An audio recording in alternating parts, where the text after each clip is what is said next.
Il faut bien envisager la réalité sans se monter la tête. La guerre est comme une fièvre typhoïde. 20 septembre 1914. Nous venons de passer une terrible semaine. D'ailleurs, depuis notre départ de la Francheville, il me semble qu'il n'y a plus ni nuit ni jour. 23 septembre 1914. Des classes 12 et 13, nous sommes une quarantaine au maximum sur 150. Tout le reste est mort, blessé ou prisonnier. Dimanche 27 septembre 1914. Une fois arrivé au poste de combat, chacun prend ses positions. Ici telle compagnie, là telle autre. Là le commandement, puis on se terre dans les tranchées et on attend. 6 octobre 1914. Ils ont de la boue à moitié jambe. Nous avons parlé toute l'après-midi. J'étais content de savoir des nouvelles, mais ils ont eu du mal. Tous les jours, il faut qu'ils prennent des vieux seaux et casseroles et qu'ils sortent l'eau à mesure. Et je me dis que c'est une véritable guerre de taux. 2 novembre 1914. Je ne sais pas l'heure, je ne sais plus l'heure. Je n'ai plus la notion du temps autrement que par le soleil et l'obscurité. Mes genoux touchent la paroi pierreuse, il y a juste la place de s'asseoir et la tête arrive au niveau du sol. Près de moi, j'ai mon fusil, dont le quillon se transforme en porte-manteau pour accrocher la musette et le bidon. Dans le bidon, il reste un peu de bière. Dans la musette, il y a du pain, une tablette de chocolat, mon couteau, mon quart et ma serviette.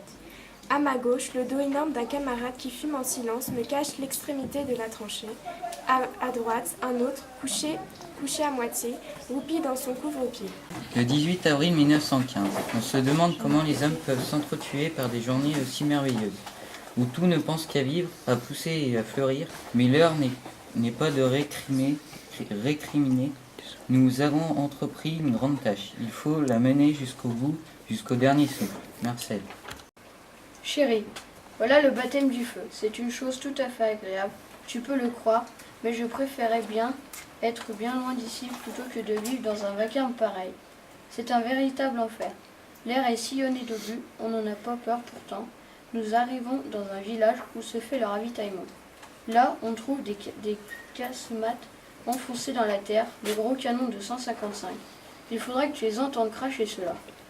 Ils sont à 5 km des lignes, ils tirent à 115 sur l'artillerie Boche. On sort du village, à l'abri d'une petite crête. Là commencent les boyaux de communication. Ce sont des grands fossés de 1 mètre de large et de 2 mètres de profondeur. Nous faisons 3 km dans ces fossés. Après, on arrive aux tranchées, qui sont assez confortables. De temps en temps, on entend siffler quelques balles Boche, nous envoie quelques bombes et peu redoutables. Nous sommes à 200 mètres des Boches, ils ne sont pas trop méchants. Je me suis promené à 800 mètres sur une route, à peine si j'ai entendu 2 sifflets. Nous avons affaire à des Bavarois qui doivent en avoir assez de la guerre.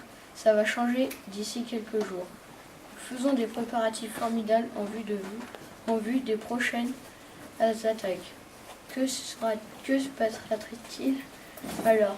Je n'en sais rien, mais ce sera terrible, car à tout ce que nous faisons, nous prévoyons une chaude affaire. J'ai le cœur gros, mais j'attends toujours confiant. Nous prévoyons le coup prévu avant dimanche. 12 juin 1915. Les vaches feront bien ce que tu ne pourras pas faire faucher. Laissez accomplir cette affreuse chose. Gendron. Je ne suis plus qu'un squelette où la figure disparaît sous une couche de poussière mêlée à la barbe déjà mûre. Je tiens debout comme on dit en langage vulgaire parce que c'est la mode.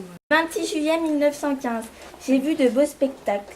D'abord les tranchées de Boche, défoncées par notre artillerie malgré le ciment et les centaines de sacs de terre remplis les uns au-dessus des autres. Ça, c'est intéressant. Mais ce qui l'est moins, ce sont les cadavres à moitié enterrés montrant qui a un pied, qui a une tête. D'autres, enterrés, sont découverts en creusant les baux. Que c'est intéressant la guerre. On peut être fier de la civilisation. Pierre Rullier. Le 31 juillet. Les tranchées de première ligne sont en face de nous. Ici, en plus des balles, des bombes et des obus, on a la perspective de sauter à 100 mètres en l'air d'un instant à l'autre. C'est la guerre des mines. La dernière explosion a fait un trou de 50 mètres de profondeur sur 50 mètres de diamètre. Inutile de te dire ce que sont devenus tous ceux qui se trouvaient dans le rayon. Pierre Rullier. Dimanche 25 octobre. J'ai peine à comprendre qu'un jour de bataille soit en même temps un beau jour paisible d'octobre et que tout y soit pareil aux après-midi ordinaires d'automne. Sauf que des petites choses dangereuses voltigent dans l'air. Maurice Maréchal. Lundi 26 octobre, au château de Toussicourt, je monte la longue avenue jonchée de feuilles mortes. Jolie teinte jaune, soleil à travers les branches, décor pour idylle, Hylas, Maurice Maréchal. Là-bas, c'était encore la guerre. On entendait des coups de fusil, des mitrailleuses, mais ici rien que des obus, rien que cela. Puis des tranchées que l'on se bouleverse mutuellement, des lambeaux de chair qui volent en l'air, du sang qui éclabousse. Tu vas croire que j'exagère? Non, c'est encore en dessous de la vérité. On se demande comment il se peut que l'on laisse se produire de pareilles choses. Je ne devrais peut-être pas décrire ces atrocités, mais il faut qu'on sache, on ignore la vérité trop brutale.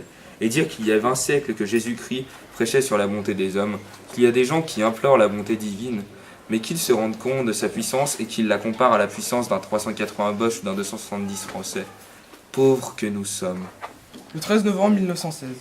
Il y a beaucoup de poilus qui se font encore évacuer aujourd'hui pour pieds gelés. Tant combien ils ne veulent pas geler. Malheureusement, je voudrais bien une évacuation moi aussi. Aux armées le 30 mars 1917. Mes deux vieux chéris, j'ai reçu de vos nouvelles hier soir sur le cours de la dépêche. Je suis heureux que votre rhume ait presque disparu. Ici, le temps est épouvantable. Cela ne m'empêche pas de me porter merveilleusement. Nous avons un peu à bouffer et nous desserrons un peu la ceinture. J'espère aller vous voir dans le courant d'avril. Les lettres m'arrivent très bien maintenant. J'espère bien que vous ne me faites pas trop de mauvais sang à mon sujet maintenant que vous savez où je suis. Je suis bien abritée, au chaud et peinard. Espérons que pendant avril, le temps se mettra au beau et que les amandiers seront fleuris pour embaumer ma permission. Grosse caresse de votre fiston qui vous aime par-dessus tout. Jean Juenot, radiotélégraphiste, 140e régiment d'infanterie. 16 avril 1917. Je suis heureux malgré tout, mais il me manque encore des tas de choses pour que le bonheur soit complet. C'est la destinée. J'espère quand même que ma belle étoile ne me quittera pas, mais seulement voilà, l'attaque est à 8h du matin et il n'y a plus d'étoile. Arthur. 22 avril 1917. La Cagna s'est effondrée. Il y a encore des vivants dessous. Ma foi, tant pis pour le bombardement. Je cours chercher ma pioche au fond de la sape et entre deux salves, je cours vers la Cagna. Le Peul prend une pelle en hâte, nous déblayons un peu. Il y a 4 hommes dessous, c'est affreux. Une voix nous appelle. Dépêchez-vous, je meurs, j'étouffe. Où es-tu? Là, là. Le bombardement reprend. C'est affreux. L'avion doit nous voir. Un obus, un 150, tombe à quelques mètres de nous. Il nous jette pêle-mêle à terre. L'un dit, fous ton camp, on va se faire tuer. Non, restons. Ça ne se commande pas, il faut sortir cet homme. On reste, la sueur nous inonde, tant nous peinons pour enlever vite les morceaux de terre, de poutres, les pierres. Cette main, est-ce ta main droite? Oui. Où est ta tête? Dessous. J'ai la main levée en l'air. Oh, ce qu'il y a de terre, et ces obus qui nous radinent toujours dessus. Ah, la terre est chaude ici, en suivant son bras et qui est levé, en effet, voilà sa tête ici. Elle a chauffé la terre, son haleine suinte à travers une mince couche de terre. Sa voix est plus distincte. Avec précaution, je gratte avec les mains et voilà ses cheveux, son front. Vite, sa bouche. Enfin, il respire plus à l'aise, c'est bien revenable. Pauvre vieux, je t'envoie une lure. Je t'en fais pas, on t'en tirera. T'as fini la guerre, te dis pas. Jeudi 17 mai 1917. Pauvre agneau. Avant-hier soir, dans l'encre bleue de la nuit, je parcourais sur la terre les signes de croix de l'au-delà. C'était l'éparpillement macabre du cimetière sans couverture, sans croix, abandonné des hommes, les gisements épars des cadavres innombrables, sans sépulture, le charnier à nu dans le grouillement des vers et dans les pluies d'obus qui continuaient. Plus d'un millier de cadavres se tordaient là, déchiquetés, charriés les uns sur les autres. Je traînais de la nuit vers les lignes, mon fardeau de pièces sur le dos. Je défaillais dans ma bouche, mes narines, ce goût, cette odeur. L'ennemi et le français sympathisant dans le rictus suprême. Sur cette plainte de folie hantée, dans ce gouffre traversé de rafales vociférantes. L'allemand et le français pourrissent l'un dans l'autre, sans espoir d'être ensevelis jamais par des mains fraternelles ou pieuses. Aller les recueillir, c'est ajouter son cadavre dans cette fosse toujours béante, car insatiable est la guerre.